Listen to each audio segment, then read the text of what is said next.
Corporates तो इस हर बार early bird offer और कि न्यू टू द मार्केट इसी तरह शब्दों को उपलब्ध करते हुए पोटेंशियल इन्वेस्टर्स को एंटेज कर दिया जाते हैं। क्या ये नए इन्वेस्टमेंट अपॉर्चुनिटीज़ इन्वेस्टर के लिए ज़्यादा अपॉर्चुनिटीज़ दे सकेंगे और इसमें ज़्यादा रिस्क पड़ती है। अगर आप देखें तो early bird catches the worm, इसकी मतलब होते हैं कि जो इन्वेस्टर प्रोएक्टिव लीड्स कर दिया जाते उसके लिए सक्सेस पाने में ज़्यादा यूज़फुल होते हैं। लेकिन कॉर्पोरेट वर्ल्ड तो यह टर्म को ज़्यादा दुरुपयोग भी कर दिया जाते हैं, जिसके वजह से वो तो फेक इन्वेस्टमेंट भी बेच कर दिया जाते हैं और वो फेक इन्वेस्टमेंट खरीदने से इन्वेस्टर के लिए फाइनेंशियल गोल्स अचीव करने में भी ज़्यादा मुश्किल पड़ गए हैं। आज यह वीडियो में इसी तरह के इन्वेस्टमेंट स्कीम्स के बारे में हम बातचीत करते हैं और देखें कि जिस तरीके से हम यह इन्वेस्टमेंट स्कीम्स को अवॉइड करते हुए सही इन्वेस्टमेंट स्कीम को चुन करना चाहिए, इसके बारे में भी हम बातचीत करते हैं। चलो वीडियो शुरू करते हैं। हेलो दोस्तों, welcome to holistic investment dot in YouTube channel. आपको यह जानकारी भी होना चाहिए कि अगर आप जल्दीबाजी से किसी भी एक्शन लेते हैं तो वो तो एडवांटेजेस की तरह दिखते हैं, लेकिन जब इन्वेस्टर इसी तरह एक्शन लेते हैं तो वो तो अपॉर्चुनिटीज़ को सीज़ करने के बारे में सोच कर दिया जाते हैं और यह सोच वजह से वो तो कॉर्पोरेट्स लेने वाले ट्रैप में भी गिर सकेंगे और वो तो गलती इन्वेस्टमेंट स्कीम चुनने की मौका भी ज़्यादा हो सकेंगे। अगर आप देखें तो नए इनिशियल इन्वेस्टमेंट प्लान में अगर इन्वेस्टर किसी भी सोच लेते हुए इन्वेस्ट कर दिया जाते हैं तो उसके लिए उसका फाइनेंशियल गोल्स और फ्यूचर माइलस्टोन्स अचीव करने में भी मुश्किल पड़ सकेंगे। अब इसको अच्छा तरीके से समझने के लिए हम तो कुछ रियल लाइफ एग्जांपल्स को कंसिडर करते हैं, जिसके वजह से हमको पता चलते कि जिस तरीके का इन्वेस्टर तो गलती स्कीम्स चुन कर दिया जाते और हम जिस तरीके से ये गलती स्कीम्स को अवॉइड कर सकेंगे। मॉर्गन स्टैनली ग्रोथ फंड तो 1994 में इंट्रोड्यूस कर दिया जाते और वो तो 15 ईयर पॉलिसी टर्म होने वाले क्लोज एंडेड फंड होते हैं।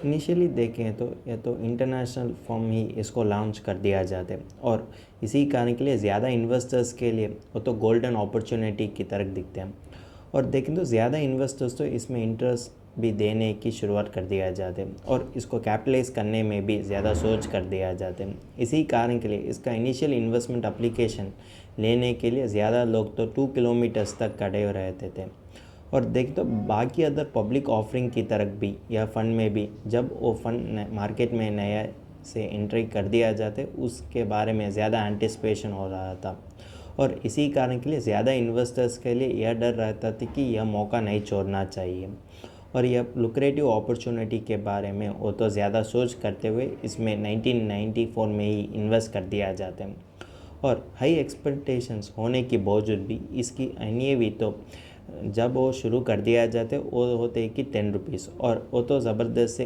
8.98 रुपीज़ तक नीचे गिर गए हैं और वो होते कि लॉस ऑफ 10%। और ये तो क्लोज एंडेड फंड होने के कारण इन्वेस्टर इसको इमीडिएटली बेच भी नहीं कर सकेंगे। इसी कारण के लिए इन्वेस्टर्स के लिए ज़्यादा फ्रस्ट्रेशन भी हो चुका है और इसको डे लॉस को वो तो अवॉइड भी नहीं कर सकेंगे।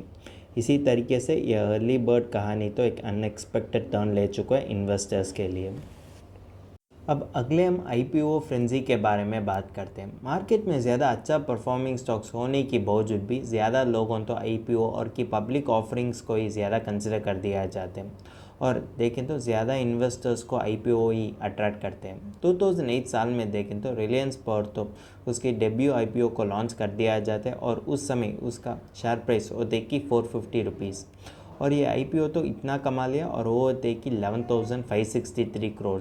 इसी कारण के लिए वही आईपीओ शेयर तो 70 टाइम्स ऊंची बढ़ गए हैं और ज़्यादा इन्वेस्टर्स तो अलग अलग कारण के लिए इसमें ज़्यादा इच्छा करने के कारण यह स्टॉक तो पहले दिन में ही 80% सर्च को एक्सपीरियंस कर दिया जाते हैं।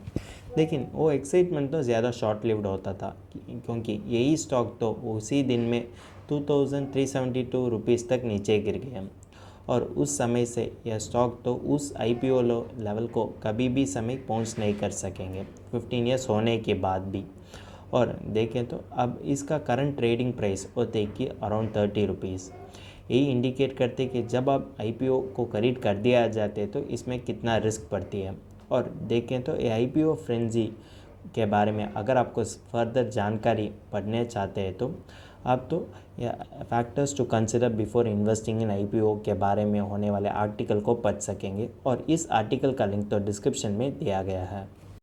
न्यू इनिशिएटिव्स तो एक मैजिकल वे की तरह पुकार कर दिया जाते हैं। अब इसको अच्छा तरीके से समझने के लिए हम तो सिनेरियोस को अज्यूम कर दिया जाते हैं। अगर आपके घर के लिए होने वाले किसी भी आदमी के लिए मेडिकल अटेंशन की ज़रूरी पड़ती है, और देखें तो आपके घर में होने वाले किसी भी बच्चों के लिए स्कूल एनरोल करने की ज़रूरी पड़ती है, तो अब तो नए स्कूल और नए हॉस्पिटल के बारे में सोचते हैं, और कि एक वेल एस्टैब्लिश स्कूल और कि वेल एस्टैब्लिश हॉस्पिटल के बारे में सोचते हैं।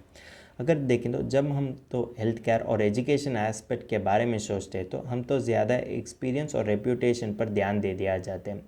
लेकिन जब हम तो इन्वेस्टमेंट के बारे में सोचते हैं, तो हम तो अलग तरीके से ही सोच कर दिया जाते हैं। हम तो ज़्यादा नए इनिशिएटिव्स पर ध्यान दे दिया जाते हैं, और ये नए इनिशिएटिव्स को अवॉइड करना उतना आसानी नहीं पड़ती है, क्योंकि जब हम नए के बारे में सुन कर दिया जाते तो हम सोचते हैं कि यह तो प्रोग्रेस और फ्रेश अपॉर्चुनिटीज़ की मतलब होते हैं। लेकिन यही साइकोलॉजी टेंडेंसी को फ़ायदा लेते हुए ज़्यादा ऑर्गेनाइजेशन तो न्यू को ज़्यादा मार्केटिंग टूल की तरह उपलब्ध कर दिया जाता है, जिसके वजह से वो तो पोटेंशियल इन्वेस्टर्स को अट्रैक्ट कर सकेंगे। और देखें तो इसी तरीके से नए स्कीम तो इन्वेस्टर को अट्रैक्ट करने में ज़्यादा उपयोग कर दिया जाते हैं, और ऑर्गेनाइजेशंस तो न्यू स्कीम्स को या तो न्यू इन्वेस्टमेंट अपॉर्चुनिटीज़ की तरफ पोर्ट्रे करते हुए पोटेंशियल इन्वेस्टर्स को अट्रैक्ट कर दिया जाते हैं।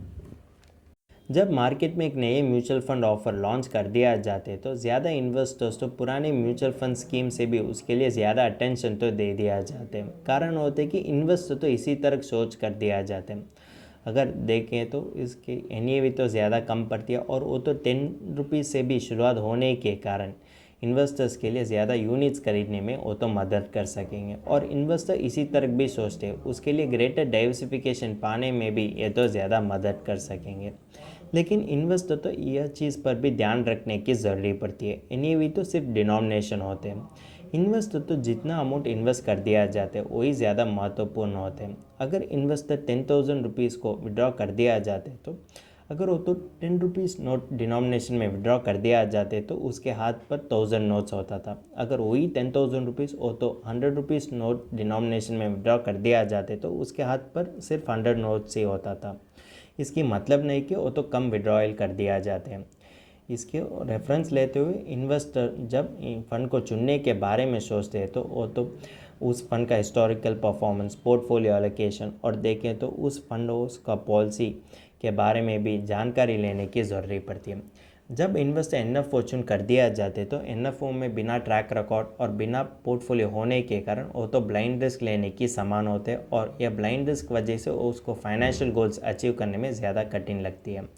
और जब इन्वेस्टर एनएफओ चुन कर दिया जाते तो उसके लिए इन्फॉर्म्ड इन्वेस्टमेंट डिसीजन नहीं ले सकेंगे।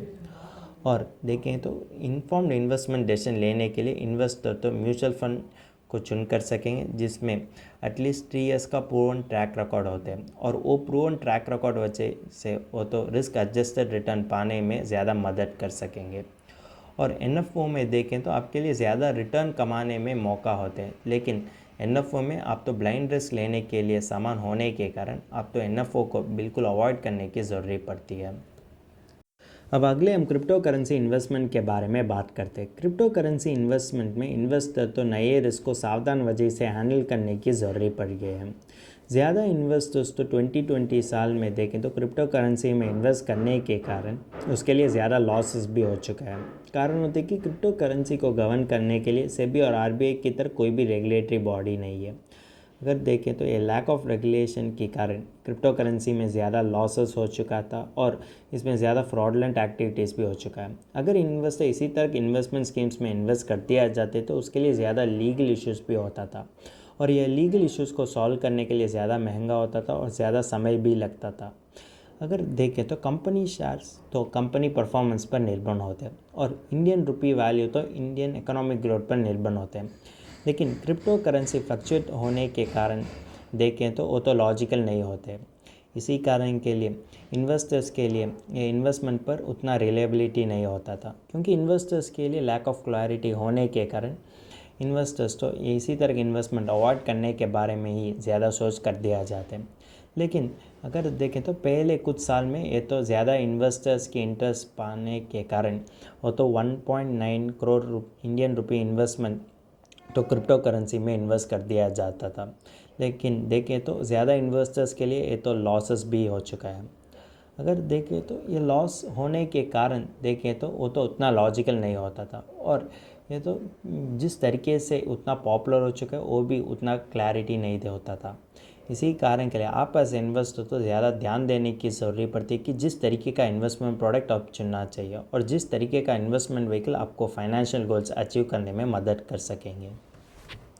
कॉरपोरेट्स तो नए ट्रेंड को इन्वेस्टर्स को परस्यूट करने में इन्वेस्टमेंट स्ट्रैटेजी की तरह उपलब्ध कर दिया जाता है। अगर आप हर्षद मेहता हरा में देखें तो रिप्लेसमेंट कॉस्ट थियरी चल रहा था। इसी कारण के लिए स्टॉक प्राइसेस तो ज़्यादा मैनिपुलेट होता था और ज़्यादा इन्वेस्टर्स के लिए तो लॉसेस भी होता था। अगर आप लेट 90s और अर्ली 2000 में देखें तो टेक्नोलॉजी रिलेटेड स्टॉक्स तो ज़्यादा पॉपुलर होता था, और ये तो TMT और देखिए टेक्नोलॉजी मीडिया और टेलीकम्युनिकेशंस के नाम पर पुकार कर दिया जाता है, और इसी कारण के लिए ये सेक्टर्स में होने वाले स्टॉक्स की प्राइसेस भी ज़्यादा ऊंची बढ़ गए हैं।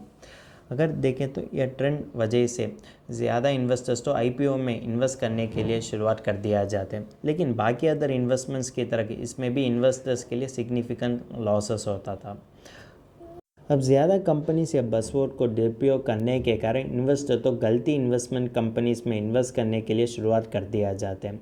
कारण होता है कि ज़्यादा इन्वेस्टर्स या ट्रेंड से फ़ायदा लेने के लिए ज़्यादा कोशिश कर दिया जाते हैं। अगर देखें तो इसी कारण के लिए 2020 साल में देखेंगे तो टेक्नोलॉजी स्टॉक की पॉपुलैरिटी तो ज़्यादा कम पड़ गई है, और 2020 में देखें तो ESG की पॉपुलैरिटी तो राइज होता था, और वो थे कि एनवायरमेंटल सोशल गवर्नेंस, ये तो ज़्यादा सस्टेनेबिलिटी और एथिकल प्रैक्टिसेस में फोकस कर दिया जाता है, और ESG इसी तरह प्रयास कर दिया जाता है कि बाकी अदर इन्वेस्टमेंट स्कीम्स की तरफ इसमें उतना एक्सेसिव स्पेकुलेशन नहीं हो।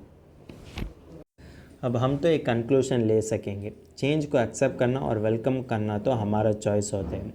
जब आप इन्वेस्टमेंट के बारे में सोच कर दिया जाते हैं तो एक बैलेंस्ड अप्रोच ही सही होते हैं। आप तो नए इन्वेस्टमेंट को बिल्कुल अवॉइड नहीं कर सकेंगे, और पुराने इन्वेस्टमेंट पर आप तो पूरे विश्वास नहीं रख कर सकेंगे। आपके लिए बैलेंस थॉट होना चाहिए, जिसके वजह से आप तो एक अच्छा इन्वेस्टमेंट अपॉर्चुनिटीज़ को उपयोग कर सकेंगे। अगर देखें तो कुछ इन्वेस्टमेंट प्रिंसिपल्स तो ज़्यादा बेसिक ही होते हैं। अगर आप उस इन्वेस्टमेंट प्रिंसिपल वजह से अगर आप नए इन्वेस्टमेंट स्कीम्स को चुन कर दिया जाते तो भी आपको फाइनेंशियल गोल्स अचीव करने में ये तो ज़्यादा मदद कर सकेंगे। अब तो ट्रेंड्स को फॉलो करने के बिना अगर आप साउंड प्रिंसिपल्स पर निर्भर होते हुए किसी भी इन्वेस्टमेंट स्कीम्स को चुन कर दिया जाते तो आपको मार्केट जो भी परफॉर्म कर दिया जाते तो भी आपको फेवरेबल रिटर्न्स मिलते हैं, और वो फेवरेबल रिटर्न्स वजह से आप तो आपका सभी फाइनेंशियल गोल्स अचीव भी कर सकेंगे। अगर आपको यह विषय के बारे में इन डेप्थ एनालिसिस और डिटेल रिसर्च इंग्लिश में पढ़ना चाहते हैं तो हमारा आर्टिकल पढ़ सकेंगे, और इस आर्टिकल का लिंक तो डिस्क्रिप्शन में दिया गया है। अगर तुमको इस टॉपिक में और कोई अदर फाइनेंस और इन्वेस्टमेंट रिलेटेड टॉपिक में संदेह है तो हमारा फाइनेंशियल एक्सपर्ट के साथ अपॉइंटमेंट बुक कर सकता है। अपॉइंटमेंट का लिंक डिस्क्रिप्शन में दिया गया है। और फिर इन्वेस्टमेंट के बारे में और फाइनेंस के बारे में तुमको ज़्यादा बताना चाहिए तो हमारा लाइव वेबिनार अटेंड कर दीजिए। वेबिनार का लिंक भी डिस्क्रिप्शन में दिया गया है। वेबिनार एब्सोल्युटली फ्री है। इस वीडियो तुमको पसंद है तो लाइक कर दीजिए, फ्रेंड्स के साथ शेयर कर दीजिए और ज़रूर सब्सक्राइब कर दीजिए। धन्यवाद।